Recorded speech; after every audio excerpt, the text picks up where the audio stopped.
উড়দ ডালটাকে ভালো করে পরিষ্কার করে ধুয়ে ভালো করে 2 চামচ জল দিয়ে বেটে নিয়েছি।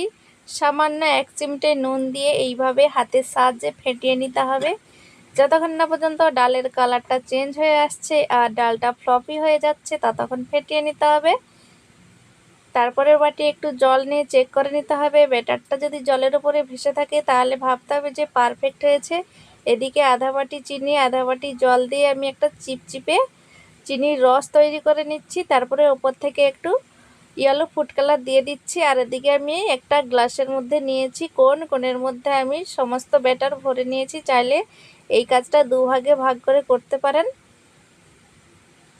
তো এইভাবে ব্যাটারটাকে আমি ভরে নিচ্ছি। তারপরে চিকটাকে বা কোণটাকে ভালো করে বেঁধে নেব।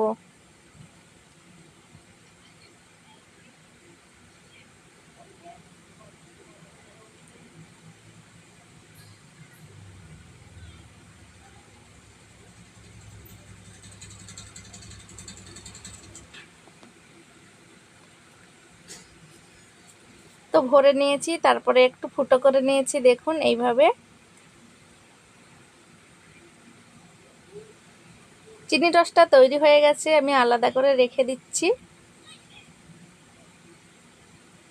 তারপরে আমি একটা থালা বসিয়ে দিয়েছি, এর মধ্যে দিয়ে দিচ্ছি সাদা তেল।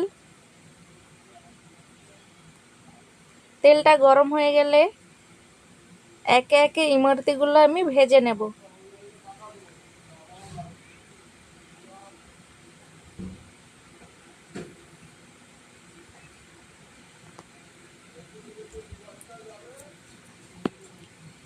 খুবই সহজভাবে সহজ উপায়ে ইমরতি তৈরি হয়ে যাচ্ছে। এই রকম বানালে কিন্তু খুবই ইজিভাবে ইমরতিগুলো তৈরি করে নিতে পারবেন।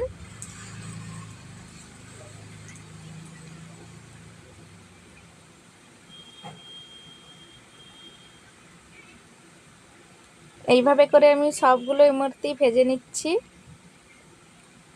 দেখুন কতটা পারফেক্ট হচ্ছে। এক পিঠ লাল হয়ে ভাজা হয়ে গেলে উল্টে পাল্টে নিতে হবে। হালকা আঁচে কিন্তু ভাজতে হবে।